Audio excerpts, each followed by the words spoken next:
Assalamualaikum warahmatullahi wabarakatuh. Di sini saya akan mempresentasikan proposal yang telah saya buat, yaitu tentang pengembangan media pembelajaran monopoli pada mata pelajaran IPS Zaman Budaya Indonesia bagi siswa kelas 4 SD Negeri Sidosari.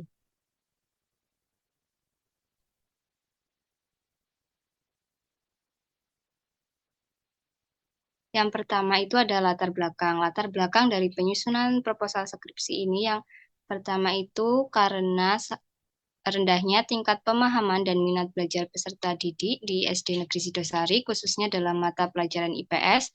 Yang kedua, kegiatan pembelajaran IPS yang masih bersifat monoton sehingga menyebabkan proses belajar mengajar terkesan membosankan. Dan yang ketiga, kurangnya penggunaan media pembelajaran yang dapat membantu menunjang kegiatan belajar mengajar, khususnya pada mata pelajaran IPS.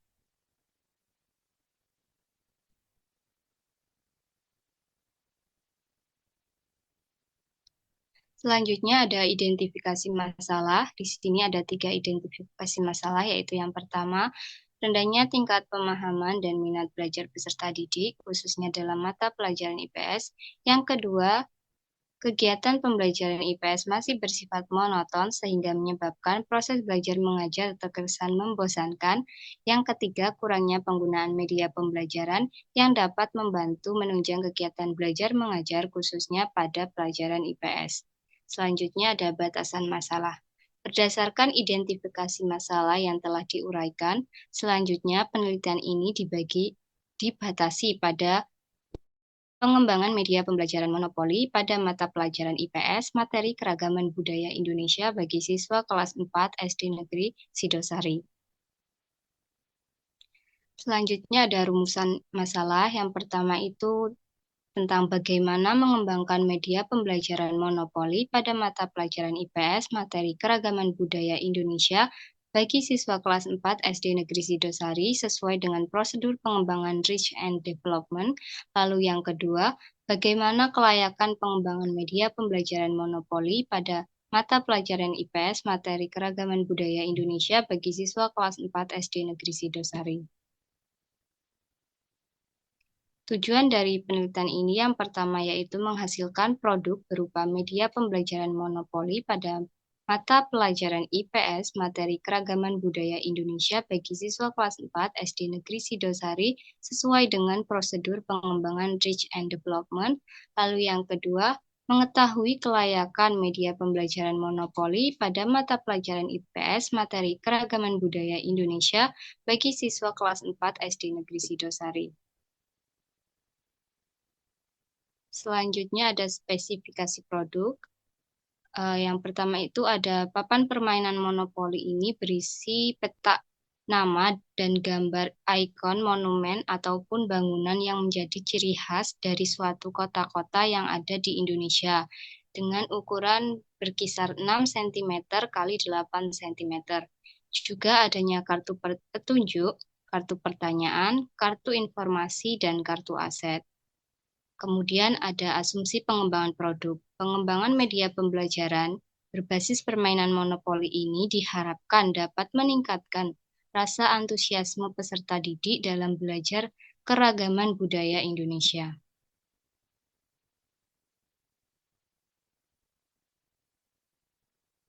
Selanjutnya ada kajian teori. Yang pertama itu ada media pembelajaran, di mana menurut Fadilah tahun 2023 mengatakan bahwa media pembelajaran adalah sebuah alat yang dapat digunakan dalam membantu berjalannya kegiatan pembelajaran agar lebih efektif dan optimal. Sedangkan menurut Ibrahim, tahun 2020 media pembelajaran dibagi menjadi beberapa macam. Yang pertama itu ada media visual, lalu ada media audio, dan media audiovisual. Selanjutnya itu ada media pembelajaran monopoli. Monopoli merupakan media permainan yang terdiri dari papan permainan monopoli yang dilengkapi dengan beberapa perangkat lainnya seperti dadu, bidak, dan kartu permainan.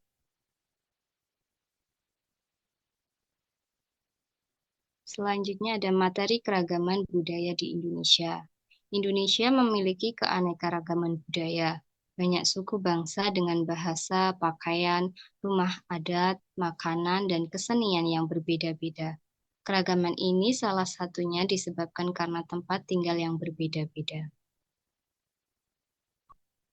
Selanjutnya ada penelitian yang relevan. Yang pertama itu penelitian yang dilakukan oleh Adilah dan Minsin pada tahun 2022 yang berjudul Pengembangan Media Pembelajaran Monokebu pada siswa sekolah dasar.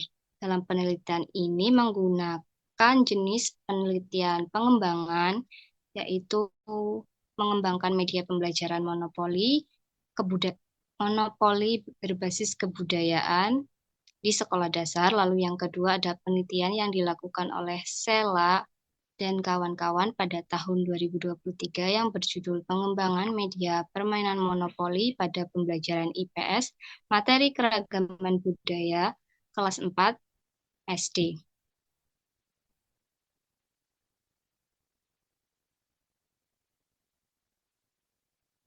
Selanjutnya itu penelitian yang dilakukan oleh Ardani dan kawan-kawan pada tahun 2021 yang berjudul Pengembangan Media Pembelajaran Berbasis Permainan Monopoli pada pelajaran Ilmu Pengetahuan Alam kelas 4 SD. Lalu penelitian yang dilakukan oleh Lestari dan kawan-kawan pada tahun 2021 dengan judul Pengembangan Media Pembelajaran Permainan Monopoli pada tema Perkembangan Teknologi untuk Siswa kelas 3 di SD Negeri 8 Sokong. Selanjutnya ada metode penelitian. Yang pertama itu ada model pengembangan. Pada penelitian ini menggunakan jenis metode pengembangan Research and Development atau R&D, di mana Research and Development dalam penelitian ini menggunakan model pengembangan Brock and Goal yang terdiri dari 10 langkah. Yang pertama ada Research and Information Collection, yang kedua ada Planning, yang ketiga ada Develop Preliminary Form of Product, yang keempat ada Preliminary Field Testing, yang kelima ada Main Product Revision, yang keenam ada Main Field Testing, yang ketujuh ada Operational Product Revision, yang kedelapan ada Operational Field Testing, yang kesembilan ada Final Product Revision, yang kesepuluh ada Dissemination and Implementation. Lalu selanjutnya ada prosedur pengembangan, yang di sini yang pertama itu ada Research and Information Collection, di mana pada tahap ini terjadi fase penelitian dan pengumpulan informasi yang di dalamnya memuat poin penting berupa analisis kebutuhan dan analisis materi. Yang kedua ada Planning. Pada tahap planning ini berisikan rencana kegiatan yang dikembangkan secara terbatas dengan memperhatikan storyboard yang berisi bahan materi ke dalam media pembelajaran monopoli keragaman budaya yang dikembangkan. Yang ketiga ada develop preliminary form of product. Pada tahap ini dilakukan kegiatan merealisasikan storyboard. Lalu selanjutnya ada preliminary testing.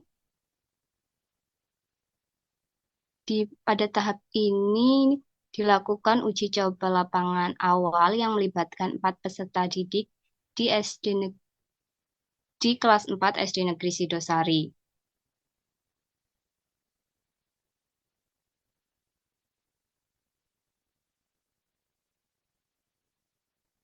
Selanjutnya ada Main Product Revision. Pada tahap ini langkah yang diambil yaitu melakukan revisi produk.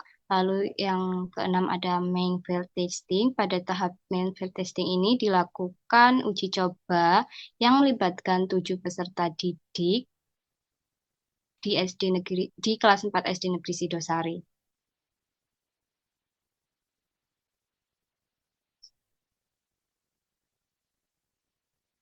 Selanjutnya ada Operational Product Revision. Pada tahap ini dilakukan revisi produk kembali. Lalu yang kedelapan ada Operational Field Testing, di mana pada tahap ini dilakukan uji coba yang melibatkan 10 peserta didik kelas 4 SD Negeri Sidosari. Yang kesembilan ada Final Product Revision. Pada tahap ini dilakukan revisi kembali produk yang sudah dibuat. Lalu yang untuk melihat data dari uji coba operasional, kemudian dilakukan analisis untuk mengumpulkan ataupun memperoleh data. Yang ke-10 ada dissemination and implementation, di mana tahap ini merupakan tahap terakhir yang dilakukan penyebaran produk serta penetapan produk yang sudah sempurna. Selanjutnya ada desain uji coba produk. Desain uji coba produk dilakukan untuk mengevaluasi kelayakan media pembelajaran yang dikembangkan, di mana tahapan dari prosedur uji coba produk ini dapat dijelaskan sebagai berikut. Yang pertama itu menggunakan preliminary field testing, lalu yang kedua menggunakan main field testing, dan yang ketiga menggunakan operational field testing. Selanjutnya ada subjek uji coba. Subjek uji coba pada penelitian ini adalah peserta didik kelas 4 SD Negeri Sidosari yang berjumlah sebanyak 20 orang yang dibagi menjadi 4 orang pada tahap main field testing, 4 orang pada tahap preliminary field testing, lalu 7 orang pada tahap main field testing, dan 10 orang pada tahap operational field testing. Lalu selanjutnya ada teknik dan instrumen pengumpulan data, di mana teknik pengumpulan data mencangkup langkah-langkah observasi, wawancara, dan angket, sedangkan instrumen pengumpulan data menggunakan lembar observasi, lembar wawancara, dan juga lembar angket. Selanjutnya ada teknik analisis data. Di sini itu menggunakan langkah-langkah, ada 4 langkah. Yang pertama itu menentukan skor maksimal, lalu yang kedua menentukan skor yang diperoleh dengan menjumlahkan skor dari masing-masing validator yang didapat dari lembar validasi yang sudah dilakukan sebelumnya, lalu menentukan presentase kelayakan, di mana presentase kelayakan dapat dihitung dengan rumus skor yang diperoleh dibagi skor maksimal dikali 100%. Terima kasih, sekian presentasi yang saya lakukan. Wassalamualaikum warahmatullahi wabarakatuh.